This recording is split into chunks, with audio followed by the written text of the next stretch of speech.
Ini saya sudah mulai merekam.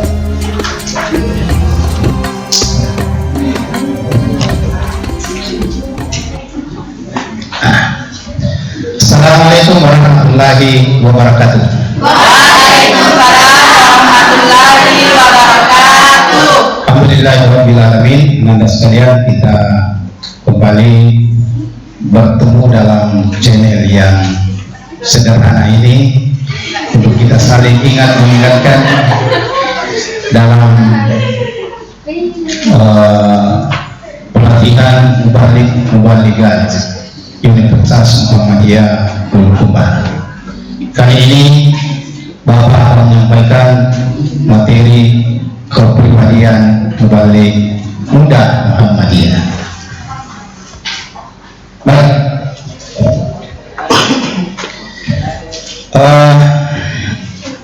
Kepribadian mubalik muda Muhammadiyah.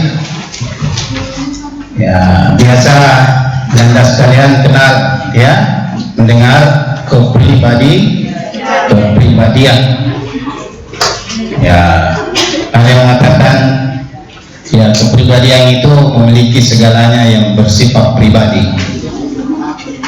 Ada mobil pribadi katanya, ada rumah pribadi, ya. Tapi bukan itu yang kita maksud ya. Nah, mari kita lihat apa itu kepribadian Muhammadiyah. Nah, jadi pengertian dari kepribadian Muhammadiyah adalah karakter ya atau ciri khusus yang dimiliki oleh seorang mubalik muda Muhammadiyah. Jadi karakteristik ciri yang melekat pada diri seorang mubalik muda Muhammadiyah. Artinya kalau ini dimiliki oleh seorang mubalik ya, maka kita bisa membaca, kita tahu bahwa orang ini tidak sembarang ya. Sekalipun secara umum tentu mungkin ada persamaan dengan kepribadian orang lain, tapi ini kita ingin melekatkan karakter ini pada diri kita untuk kemudian ini menjadi sifat perilaku ya, tindak tanduk bagi seorang mubalik Muhammadiyah. Ya, sekalipun sekarang kita beri gelar mubalik muda, tapi kan suatu saat pada tahun-tahun berikut ya, Ananda menjadi tua, kami sudah tiada lagi. Jadi seperti itu. Jadi kepribadian mubalik muda Muhammadiyah adalah karakter atau ciri khusus yang dimiliki seorang mubalik muda Muhammadiyah. Apa itu? Secara umum tentu seorang mubalik harus memiliki sifat keikhlasan dalam menjalankan dakwanya dan menjalankan tugasnya sebagai seorang mubalik. Ini harus, karena orang yang tidak ikhlas menjalankan dakwah ini itu tidak akan lama bertahan. Dia akan menjadi mantan mubalik ya. Dia akan menjadi mantan dai dan mubalik. Dan saya kira ini gelar yang tidak baik ya. Kalau mantan perampok saya kira itu lebih baik daripada mantan mubalik. Nah, jelas kalau keikhlasan ini tidak tertanam dalam diri kita, Anda ya, maka kita tidak akan lama berada di dalam barisan mubalik. Kita akan keluar dan akan meninggalkan rel perjuangan mubalik ya.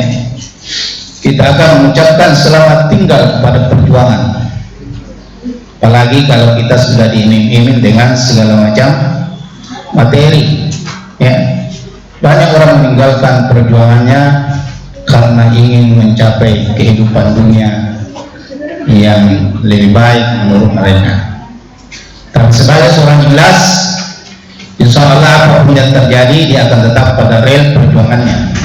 Itulah ya modal dasar kita sebagai seorang balik muda. Ikhlas ini juga nantinya insya Allah tentu akan tidak banyak berharap ya balasan dari manusia. Kalau ada mubalik yang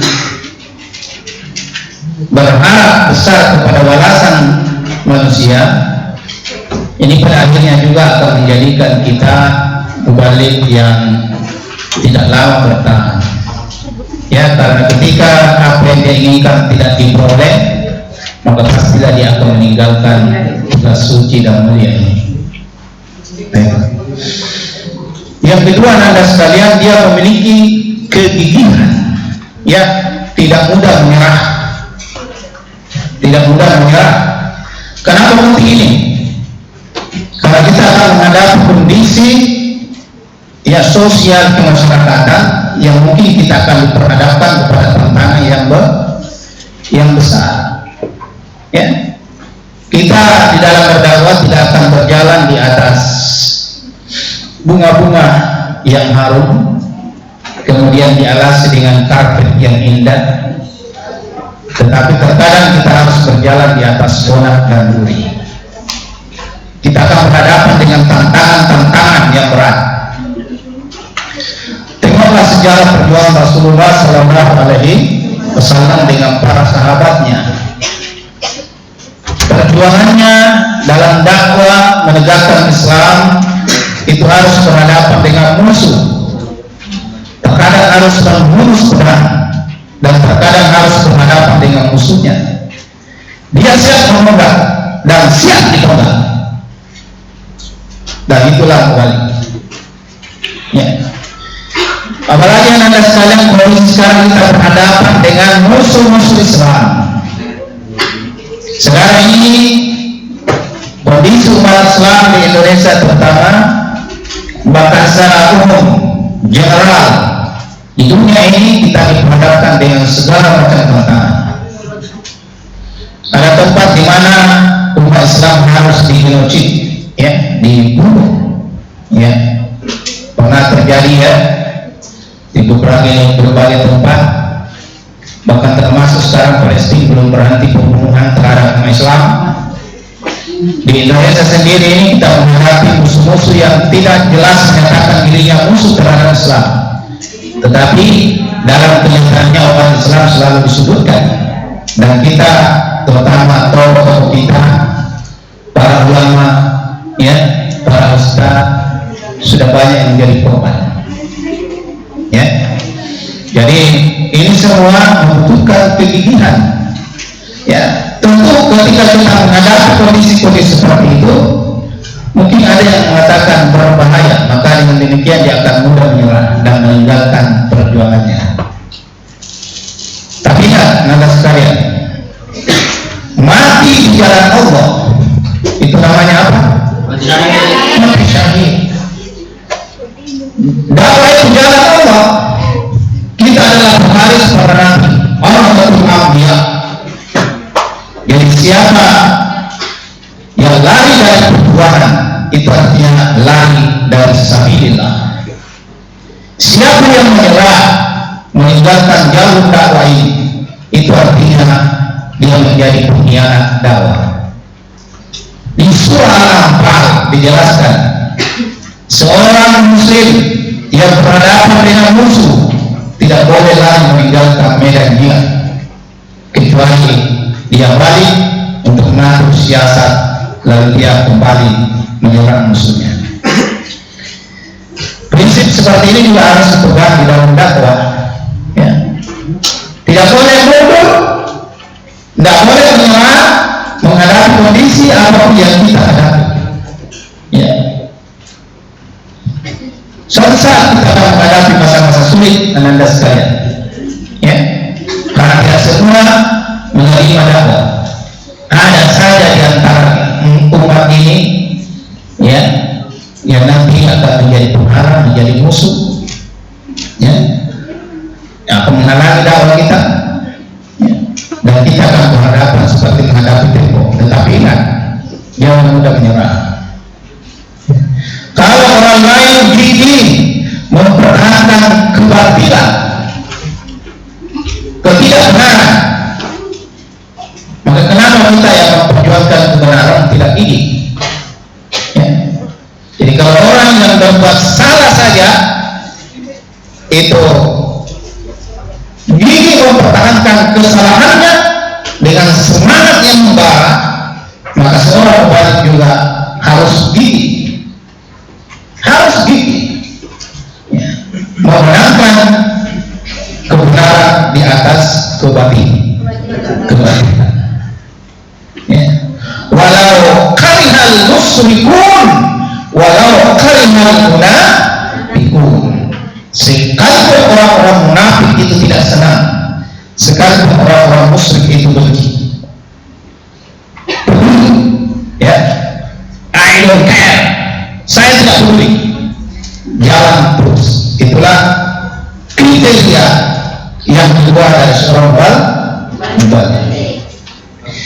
Yang ketiga, Anda sekalian, seorang mubalik harus istiqamah. Tahu istiqamah? Ya, teguh pendirian. Ya, ya. Orang masa bilang, ya, punah lembah kubutara kubuliku, ya, waljana nyitallana natuaria. Tahu? Seorang nelayan apabila dia sudah membakar layarnya dan sudah siap berlayar, maka dia tidak akan pernah menggulung layarnya dan kembali ke pantai, dan dia memilih tenggelam. Itulah sikap istiqamah. Okay. Nah, tidak boleh kemudian dia menjadi lempeng, ya, tidak boleh kemudian dia menjadi luntur. Istiqamah di mana? Di jalan dakwah. Makanya sekarang ini kriteria ini perlu Anda berpikir. Kalau Anda tidak mampu nanti bertahan dengan kriteria ini, ya saya kira Anda sekalian harus berpikir balik untuk menjadi seorang mubalik. Saya yakin Anda yang hadir ini bukan orang sembarang, ya. Semuanya sudah bertekad untuk istiqamah di jalan Allah Subhanahu wa ta'ala. Innal ladzina qalu rabbuna Allah thumma istaqamu tatanazzalu 'alaihimul malaika alla takhafu wa la tahzanun wa 'abshiru bil jannati allati kuntum tu'adun. Orang yang istiqamah di jalan Allah Subhanahu wa ta'ala, Allah akan memperkuat orang itu dengan malaikat, lalu malaikat datang mendampinginya seraya berbisik, Allah tafaku wa la tahzanu, jangan takut, jangan ragu. Itu artinya cantik untuk tetap istiqamah. Jangan takut, jangan wa abshiru bil jannati allati kuntum tu'adun. Ada yang dijanjikan oleh Allah, diperkirakan untuk Anda yang istiqamah dalam dakwah, yaitu dengan surga. Dunia ini jamaah sekalian, Anda sekalian akan kita tinggalkan. Ya. Hanya dua pilihan ketika kita akan meninggalkan dunia ini, kita ke surga atau neraka.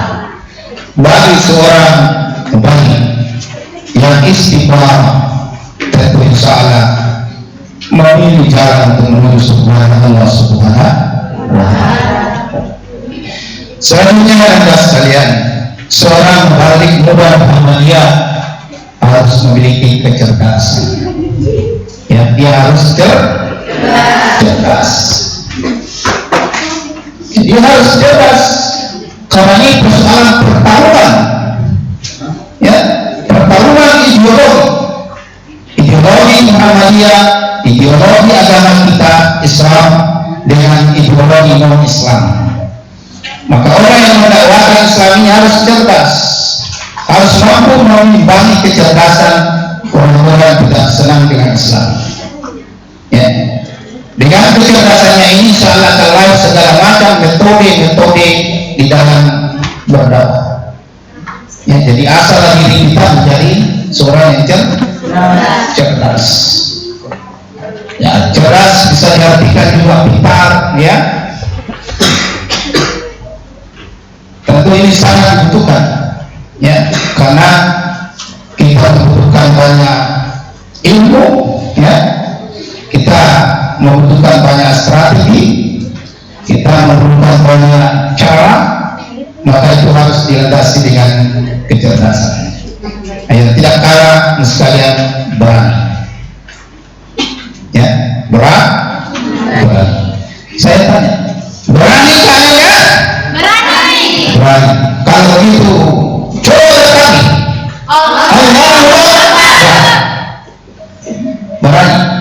Berani artinya tidak ada rasa takut menghadapi ancaman apapun. Ya, berani lawan dari pengecut. Ya. Jadi orang yang berani berdakwah itu akan siap menerima segala macam resiko yang dia akan hadapi, yang dia akan peroleh dalam menyumbang amanah dakwah ini. Dalam peta sejarah perjuangan Islam, kita tahu bahwa seorang yang berada di dalam jalan Allah ini, ya, berada dalam jalan Allah ini, yaitu berdakwah, itu suatu saat akan ditakut-takuti, ya, kemudian akan diancam, bahkan bisa berakhir di penjara, dan paling buruk bisa jiwanya melayani. Risiko itu harus dihadapi dengan berani, tidak boleh. Yakinlah yang sekalian, ma'asaba musibatin illa biiznillah. Sekalipun seluruh umat manusia ingin menimpakan suatu musibah kepada kita, sekalipun seluruh umat manusia ingin membunuh kita, kalau Allah tidak mengizinkan, tidak akan ada yang bisa terjadi. Jadi kalau itu muncul dalam diri kita, maka insya Allah sikap berani itu akan muncul dalam diri kita. Nah, itu yang harus ditanamkan. Kemudian selanjutnya ada sekalian, tentu seorang dai, apalagi masih muda, tidak boleh sakit-sakitan. Ada yang sakit-sakitan? Ya, tidak boleh sakit. Jadi kalau sakit cepat periksakan diri, dia harus sehat. Apa yang harus sehat? Jasmaninya. Apa itu jasmani? Fisik kita, body kita. Jadi jangan juga Anda sekalian mengabaikan kesehatan fisik. Ya, kalau perlu setiap satu olahraga. Ya, olahraga lah, memperkuat tubuh kita, karena mukmin yang kuat itu lebih bagus daripada mukmin yang lemah. Ya, al-mu'minun qawiyun khairun minal mu'min dhaif. Ya, kalau perlu bentuk tubuhnya menjadi kuat supaya ketika berhadapan dengan musuh-musuh dakwah, orang menjadi gentar. Kalau ada seorang mubalik, dia tampil kurang kurus, kerempeng lagi, kurang gizi, nampak disuruh memberapa. Gimana caranya berdakwah?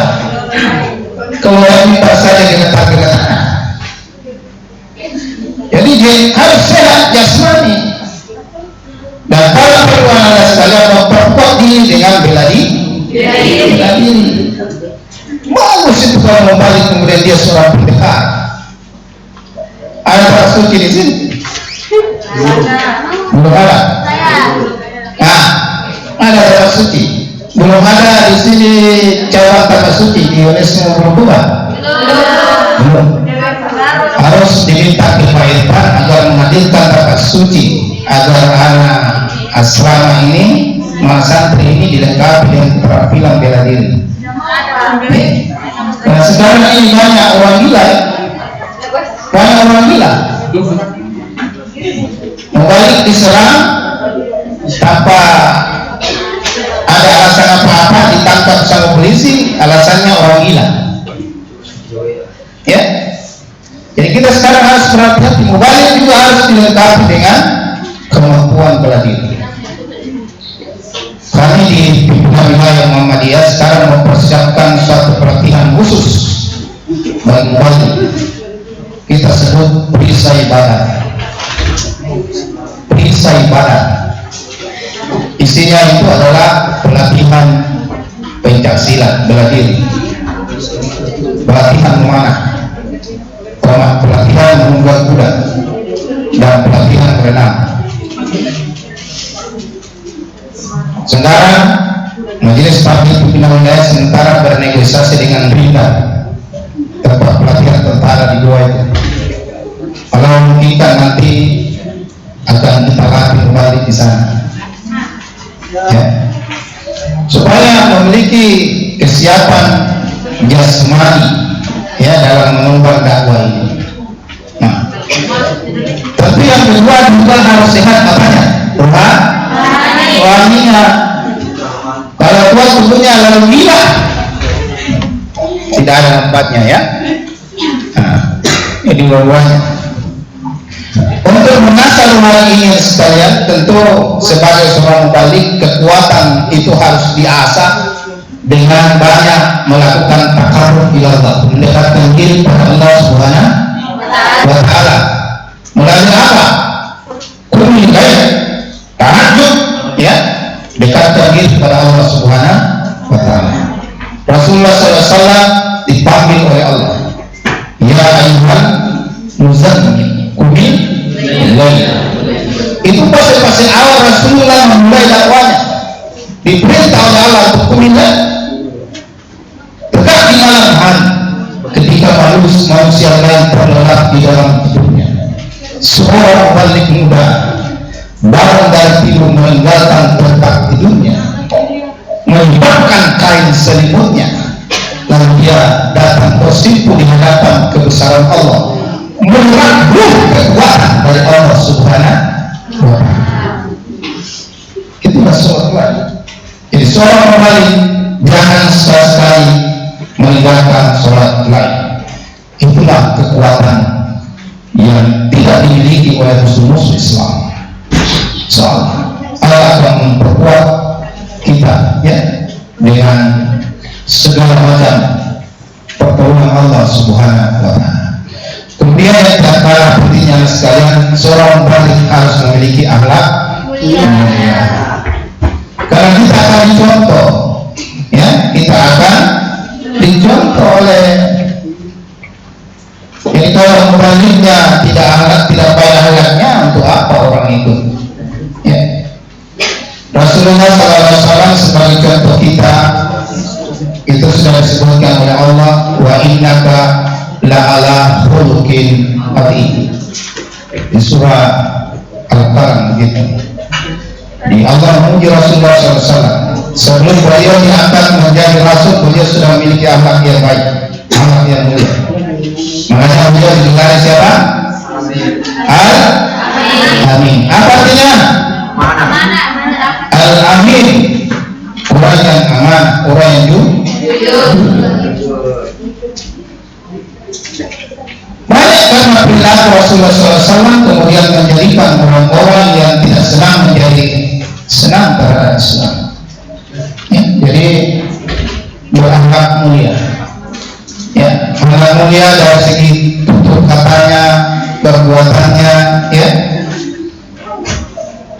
Maka orang insyaAllah akan merasa, ya, terayomi dengan kita, ya, sehingga insyaAllah percaya kepada kita.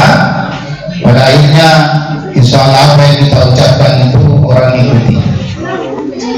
Kalau kita sendiri berakhlak buruk, ya, pastilah orang akan tidak tertarik, ya, tidak akan tertarik untuk mengikuti kita. Kemudian ada sifat diri yang rendah hati. Ya.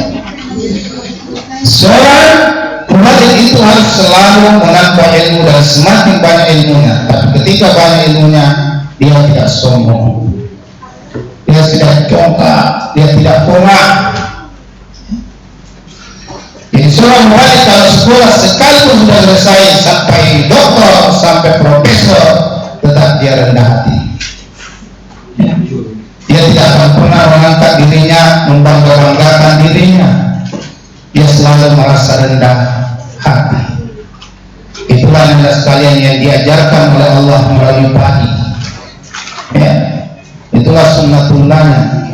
Padi semakin berisi semakin ya. Dan kalau ada padi yang tegak berdiri, itu artinya dia tidak memiliki isi. Kalau ada manusia yang sombong, congkak, menganggap rendah orang lain, menganggap remeh orang lain, itu pertanda bahwa dia tidak banyak isinya. Jadi manusia muballigh mudah semakin berisi, semakin rendah hati. Ya. Tidak usah dia bangga-banggakan bahwa saya hafal sekian ayat, ya, saya hafal sekian hadis. Tidak usah. Kerja saja dan ada terus orang lain, maka insya Allah pada akhirnya orang paham bahwa orang muballigh ini ya ternyata berilmu. Karena tidak akan mungkin kita bisa mengajar orang lain kalau kita sendiri tidak berilmu. Kemudian ada sekalian yang ketiga, pantang menyerah. Pantang menyerah. Ada lagunya itu. Maju tak gentar membela yang benar. Ayo.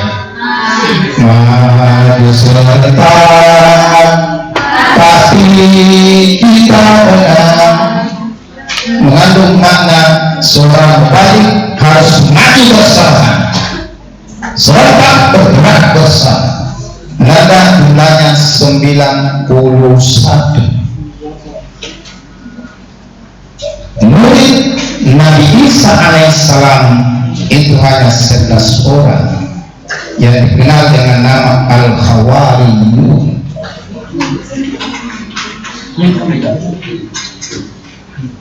Rasulullah memiliki sahabat utama hanya 4 orang: Abu Bakar, Umar, Utsman, Ali. Bung Karno pernah berkata, berikan aku 10 orang tua, maka saya akan mampu mengangkat gunung Semeru. Berikan aku 10 anak muda, saya akan mampu mengguncangkan dunia. Itulah nilai pemuda. Nah, jumlah pemuda dan pemudi yang hadir hari ini sebagai calon muballigh dai-da'iyah itu lebih dari 10. Ya. Jadi di masa depan Bulukumba ini bisa diguncang oleh para muballigh yang hari ini hadir. Amin. Siap? Siap. Muballigh Muhammadiyah? Siap. Alhamdulillah. Kita lanjut. Seorang muballigh muda adalah memiliki karakteristik pembelajar. Dia tidak boleh berhenti belajar.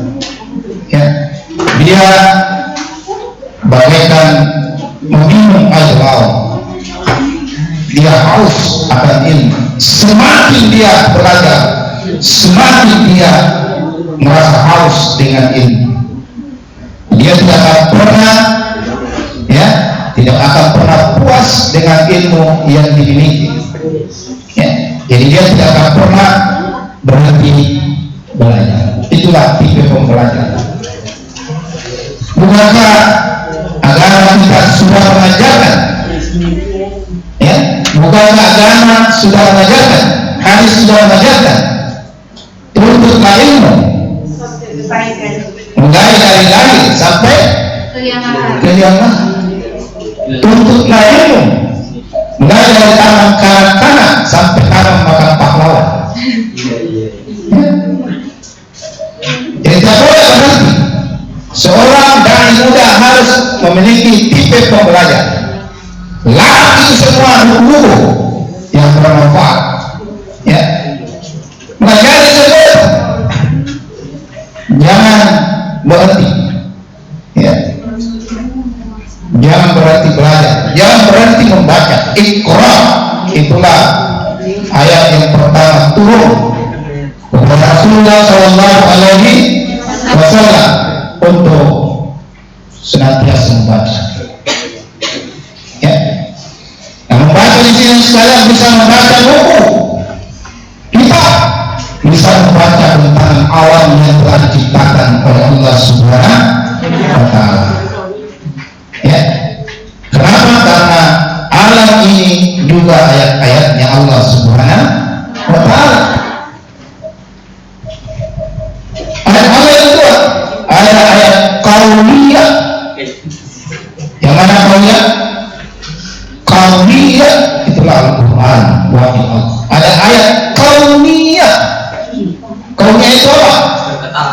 Alam semesta termasuk diri kita.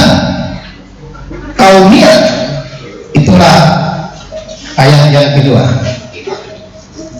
Jadi yang biologi, baca itu tumbuhan, baca itu hewan, ya, baca itu tanaman dan sebagainya. Itu ayat-ayat Allah. Makanya ilmu biologi itu sungguhnya ayat Allah, karena dia diambil dari ayat-ayat kauniyahnya Allah. Fisika juga begitu, itu diambil dari alam. Ya, ilmu astronomi juga diambil dari alam, dari ayat-ayat kauniyahnya Allah. Jadi semua ilmu, terutama ilmu-ilmu eksak itu adalah ayat-ayat Allah Subhanahu wa Ta'ala, ilmunya Allah. Nah, karena dia harus ilmu, maka dia memiliki keluasan ilmu. Tidak bisa orang memiliki keluasan ilmu kalau kita tidak haus akan ilmu. Maka janganlah berhenti belajar, jadilah pembelajar terus. Kemudian anda sekalian, sekarang berada kita di era digitalisasi tadi, di era 4.0, di era internet, transformasi teknologi sangat dipakai, terutama transformasi informasi. Maka anda harus menguasai teknologi informasi. Hanya tadi diajar, ya, diajar. Bikin konten di YouTube, upload dakwah sebanyak-banyak, banjiri itu medsos dengan dakwah. Ingat, Bang Haikal pernah berkata begini, kalau umat Islam dulu medan perangnya adalah Badar, Uhud, Khandaq, sekarang medan perang kita adalah internet. Karena kalau orang-orang di luar Islam yang mengisi itu akan menghancurkan kita. Kalau bangsa-bangsa yang mengisi itu, maka itu akan menghancurkan kita. Maka hadapi mereka di medan itu. Kalau mereka menggunakan internet sebagai medan perang, maka kita selaku dai muda siap menghadapi mereka di medan itu. Siap menghadapi mereka di medan itu. Maka kuasai internet, ya, kuasai internet, kuasai Facebook, kuasai website, ya, kuasai Instagram, kuasai ya, pancangkan di situ dakwah. Jadi yang sekarang seperti ini. Nanti sebetulnya harus ada pelatihan khusus, ya, penggunaan teknologi, terutama dalam membuat konten-konten video. Bagus itu. Nanti insyaallah kalau itu dilakukan, saya akan siapkan tenaganya. Kemudian sekalian, satu kata dengan perbuatan, ya, satu kata dengan lain yang kita lakukan. Ya, kita suruh orang sholat, tapi kita sendiri tidak sholat. Gimana sih? Kita suruh orang puasa sunat, kita sendiri tidak puasa. Gimana? Hah? Jadi harus kata apa satu kata dengan perbuatan. Kalau tidak, itu sama dengan orang munafik, ya.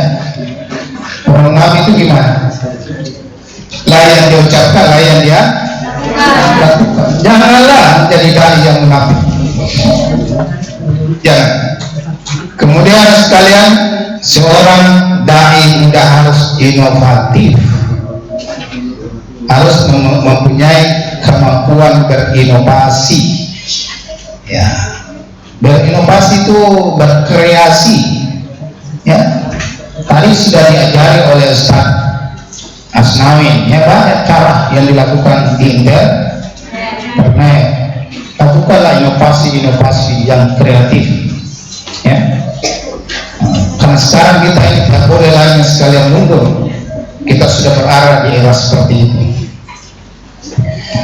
Selanjutnya ada sekalian, ya saya kira habis ya apa yang menjadi materi saya hari ini. Ya, ini sudah materi yang kedua yang saya sampaikan ya. Nah, kemudian insya Allah sebentar lagi setelah masuk materi terakhir kita akan penutupan. Semoga Nanda sekalian bermanfaat apa yang saya sampaikan. Kalau ada kebenaran datangnya dari Allah Subhanahu wa Ta'ala, kalau ada kekurangan datangnya dari saya sebagai pribadi. Nasrun minallah wa fathul qarib. Akhirul kalam. Assalamualaikum warahmatullahi wabarakatuh.